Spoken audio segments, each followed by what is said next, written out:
Break के बाद आप सभी का स्वागत है। चलिए आगे खबरों का रुख कर लेते हैं। जब छत्तीसगढ़ में विधानसभा चुनाव को लेकर सियासी सरगर्मी तेज हो गई है। कांग्रेस के दिग्गज नेता लगातार प्रदेश का दौरा कर रहे हैं। कांग्रेस अध्यक्ष खड़गे और कांग्रेस महासचिव प्रियंका गांधी के बाद अब राहुल गांधी छत्तीसगढ़ दौरे पर आ रहे हैं। कांग्रेस सांसद राहुल गांधी आज बिलासपुर में भरोसे का सम्मेलन कार्यक्रम में शामिल होंगे। इस आयोजन के बहाने राहुल छत्तीसगढ़ सरकार की योजनाओं और 5 साल के कामकाज का रिपोर्ट कार्ड भी रखेंगे और साथ ही ग्रामीण आवास न्याय योजना की भी शुरुआत करने जा रहे हैं। पुलिस प्रशासन की टीम ने सभा स्थल पर चाक चौबंद व्यवस्थाएं कर रखी हैं।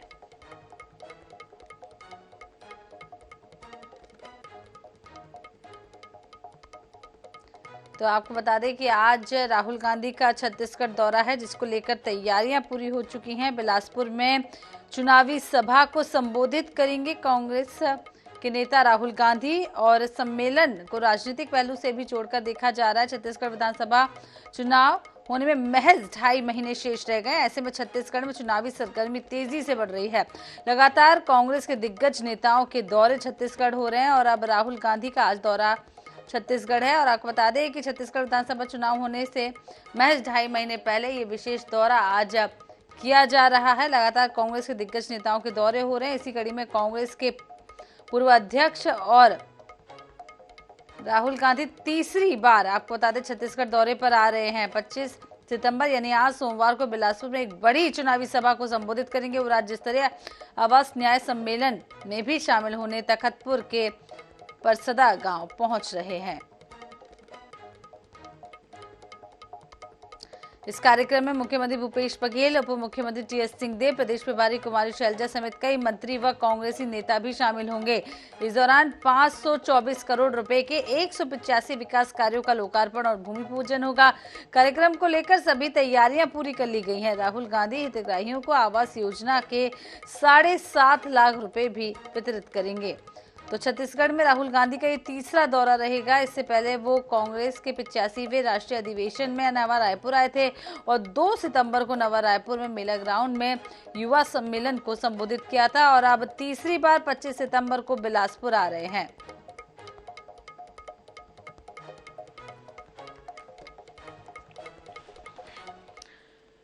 छत्तीसगढ़ समेत 5 राज्यों में अगले कुछ हफ्तों में विधानसभा चुनाव होने हैं।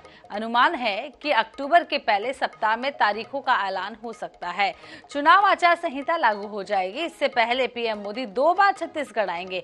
वहीं इसी दौरान कांग्रेस सांसद राहुल गांधी, अध्यक्ष मल्लिकार्जुन खड़गे और कांग्रेस महासचिव प्रियंका गांधी वाड्रा का भी छत्तीसगढ़ दौरा होगा। छत्तीसगढ़ में चुनावी सरगर्मियां दिनों दिन बढ़ती जा रही हैं। भाजपा सत्ता में काबिज होने के लिए परिवर्तन यात्रा निकाल रही है। 2 दिशाओं से निकली इस यात्रा का समापन 30 सितंबर को बिलासपुर में होगा, जहां आयोजित आम सभा को प्रधानमंत्री नरेंद्र मोदी संबोधित करेंगे। इसके बाद 3 अक्टूबर को जगदलपुर में प्रधानमंत्री मोदी की आम सभा होगी।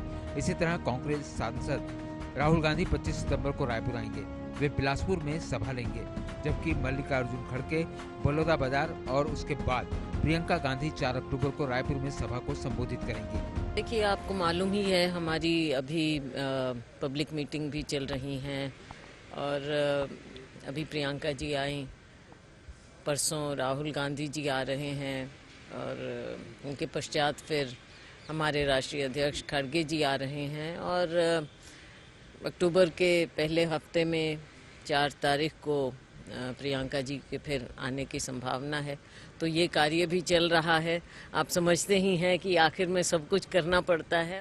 परिवर्तन यात्रा के समाप्ति पर दोनों यात्रा के संगम के रूप में 30 सितंबर को बिलासपुर में एक विशाल आम सभा के माध्यम से परिवर्तन यात्रा पूर्ण होगी और 3 सितंबर को देश के प्रधानमंत्री माननीय नरेंद्र मोदी जी का जगदलपुर आगमन भी तय हुआ है।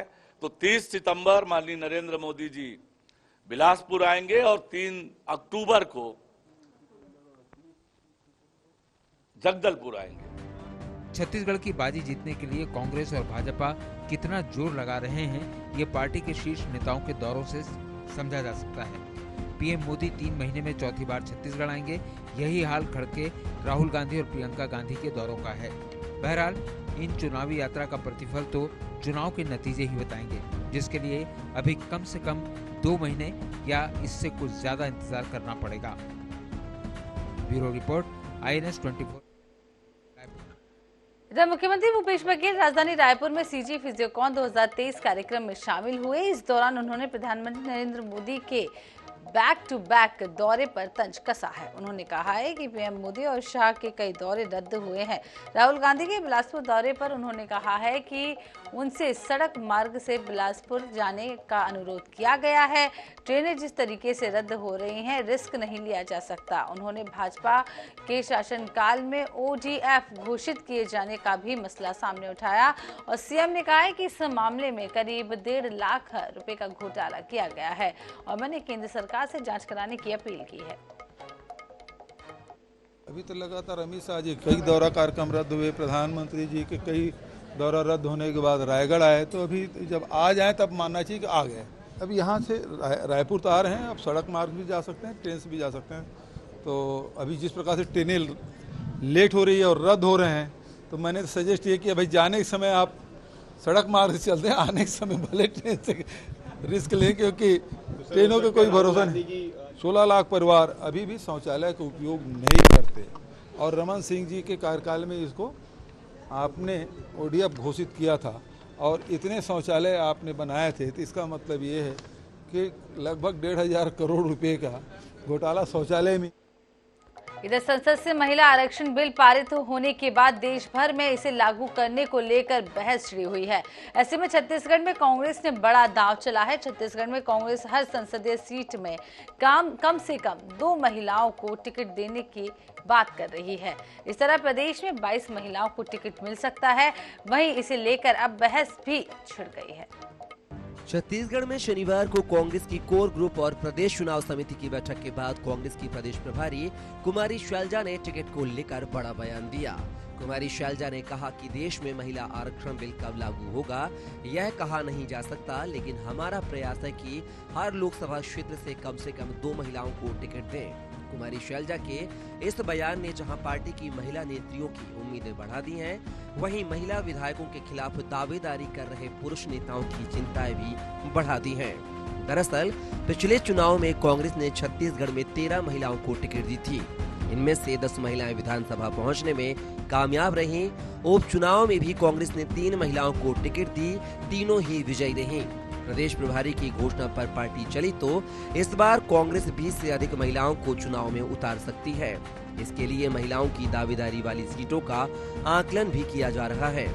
इस बीच भाजपा कांग्रेस के इस फैसले को लेकर जहां तंज कस रही है, वहीं कांग्रेस भी इसे मास्टर स्ट्रोक बताते हुए मोदी सरकार पर महिलाओं के आरक्षण को तत्काल लागू करने और OBC को शामिल करने का दबाव बनाती नजर आ रही है।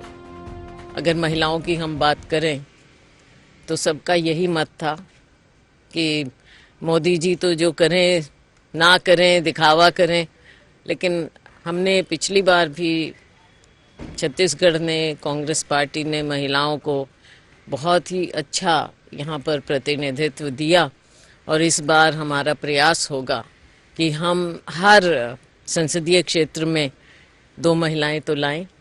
प्रयास होगा हमारा और हम उसी बात को टटोल रहे हैं, देख रहे हैं और ये कार्य अभी चलेगा। महिलाओं का लीडरशिप तो शुरू से है, कांग्रेस में महिलाएं ही चलाती है। इंदिरा गांधी, सोनिया गांधी, प्रियंका गांधी, तो महिलाएं तो शुरू से फोकस में है और श्रेय लेने का जो काम है उसके लिए ये घोषणा हुई है। और बहरहाल यदि वो गंभीर रहते ना तो 10 साल के शासन में महिला आरक्षण बिल ले आते। कांग्रेस के इस फैसले ने छत्तीसगढ़ में महिलाओं को खुश कर दिया है। अब इंतजार कांग्रेस की पहली सूची का है, क्योंकि भाजपा ने 21 प्रत्याशियों की सूची में पहले ही 5 महिलाओं को स्थान दिया है। ऐसे में कांग्रेस अपनी बात पर टिक पाती है या जीतने वाले प्रत्याशियों को टिकट देने की शर्त के आगे यह मापदंड कमजोर पड़ जाता है, यह देखना दिलचस्प होगा। रायपुर से INS 24/7 के लिए गौरव शर्मा की रिपोर्ट। इधर बीजेपी की परिवर्तन यात्रा का समापन बिलासपुर में होगा। समापन कार्यक्रम में प्रधानमंत्री नरेंद्र मोदी भी शिरकत करेंगे। भाजपा के प्रदेश प्रभारी ओम माथुर के मुताबिक इस मौके पर ऐतिहासिक रैली निकाली जाएगी। माथुर ने सीएम भूपेश बघेल के ओडीएफ के मसले पर दिए गए बयान पर भी पलटवार किया। हमारी पिछले 20 दिनों से विजय संकल्प यात्राएं जो 2 यात्राएं निकल रही है, एक यात्रा 12 तारीख को दंतेवाड़ा से माँ दंतेश्वरी का आशीर्वाद लेके और दूसरी यात्रा जसपुर से हमारी जो रवाना हुई है महामाया की यात्रा आशीर्वाद देके, उसका समापन तय किया था कि एक बड़ी रैली हम बिलासपुर में करेंगे। उसी निमित्त 30 तारीख को सेकंड हाफ में सरदेव प्रधानमंत्री जी साइंस कॉलेज। छत्तीसगढ़ में कांग्रेस के सीनियर ऑब्जर्वर प्रीतम सिंह धमतरी पहुंचे, जहां उन्होंने तीनों विधानसभा सीटों के दावेदारों से चुनाव को लेकर चर्चा की। बातचीत के दौरान उन्होंने कहा कि कांग्रेस ने भी महिला आरक्षण बिल का समर्थन किया है। पार्टी टिकट वितरण में भी महिलाओं का खास ख्याल रखेगी। प्रीतम सिंह लोधी ने भाजपा पर तंज कसते हुए कहा है कि भाजपा ने जल्दबाजी में सूची जारी कर दी है और वह बगावत से परेशान है। 16 लोग हैं जो टिकट वितरण में अंतिम मोहर लगाती है, उसका सदस्य भी नामित किया है। तो मेरा दायित्व बनता है, कर्तव्य बनता है कि मैं ज़्यादा से ज़्यादा लोगों से सीधा संवाद स्थापित करूं और तदनुसार जो है जब सीईसी की बैठक होगी उसमें मैं जो है अपनी बात कह करके ये कोशिश हम करेंगे कि हमारे मजबूत कैंडिडेट जो है, मजबूत प्रत्याशी जो है वो चुनाव मैदान में उतरे। इधर अंबिकापुर में सीतापुर के पूर्व विधायक प्रोफेसर गोपाल राम ने मंत्री अमरजीत भगत पर सस्ती साड़ी बांटने का आरोप लगाया। दरअसल अमरजीत भगत ने त्योहार और कार्यक्रमों में महिलाओं के बीच साड़ी वितरण किया था। पूर्व विधायक गोपाल राम ने साड़ियों की क्वालिटी पर सवाल खड़े किए हैं। हालांकि पूर्व विधायक के बयान पर अमरजीत भगत ने कहा है कि वह गोपाल राम को अपना शुभचिंतक मानते हैं और उनकी बातों का बुरा नहीं मानते। अगर वो साड़ी बांटते हैं तो बढ़िया साड़ी बांटे। महज जो थोक में लेते हैं लोग तो 150-200 में साड़ी मिलती है, हमारे सभी गांव वाले जानते हैं। तो भाई साहब गरीब जरूर हैं हमारे क्षेत्र के लोग, और गरीबी इनके चलते ही है, मंत्री जी के चलते। अगर ये चाहते तो 20 साल में गरीब वहाँ दिखता नहीं। हम लोग तो गरीब लोग हैं और हम लोग, मैं कुर्ता पैजामा भी 200 से ज़्यादा का नहीं पहनता हूँ और किसके लिए क्या बोल रहे हैं उनकी बात तो मुझे समझ में नहीं आ रहा है। लेकिन जहाँ पर भी जो भी है, जिन लोगों में खुशी है तो क्या बोलते हैं उसको, मियाँ बीबी राजी तो क्या करेगा काजी, और दाल भात में मुसरचंद। कोई अगर किसी का कोई कंप्लेंट आए तो वो ना ले। इधर पत्थलगांव को जिला बनाने की मांग एक बार फिर से तेज हो गई है। ईसाई आदिवासी महासभा ने जिला नहीं तो वोट नहीं का नारा भी दिया है। महासभा के नेताओं के मुताबिक पत्थलगांव को उपेक्षित रखा गया है। ऐसे में जिला बनाए जाने की मांग को नजरअंदाज किए जाने पर ईसाई आदिवासी महासभा मौजूदा विधायक का विरोध कर रहे हैं।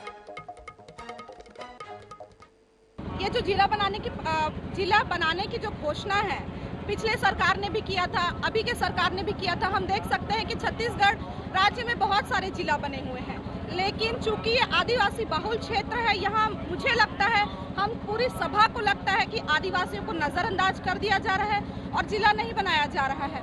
ईसाई आदिवासी महासभा के बैनर तले पत्थलगांव वासी जिला बनाओ का मांग चल रहा है बहुत पहले से।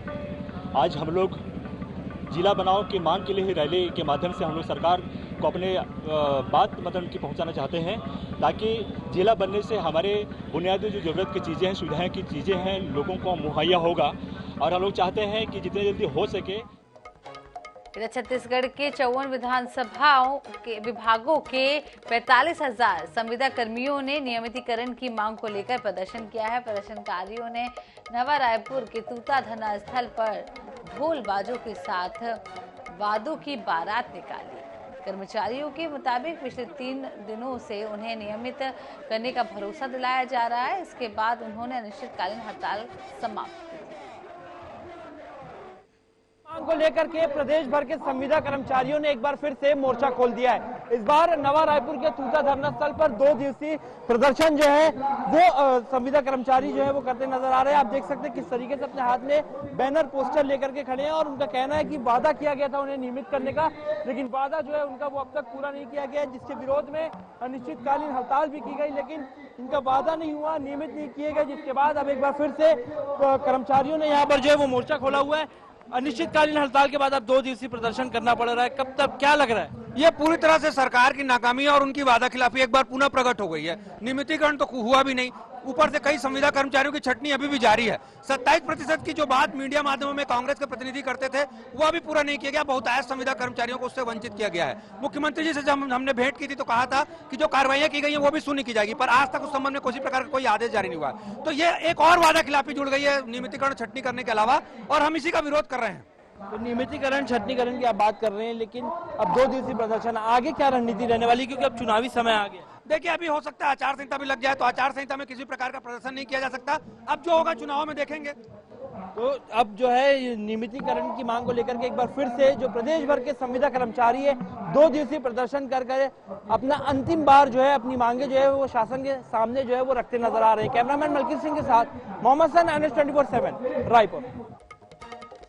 कोरबा में मानिकपुर कोल परियोजना में श्रमिक संगठनों ने प्रबंधन के खिलाफ मोर्चा खोल दिया है। उन्होंने संडे की ड्यूटी और ओवर टाइम बंद किए जाने पर नाराजगी जाहिर की है। श्रमिकों ने GM ऑफिस के बाहर जोरदार प्रदर्शन किया, प्रबंधन पर भेदभाव का आरोप लगाते हुए जमकर नारेबाजी की।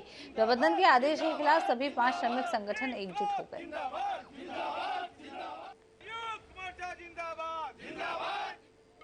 और इसी के साथ इस बुलेटिन में फिलहाल इतना ही। देखते रहे NH24/7। नमस्कार।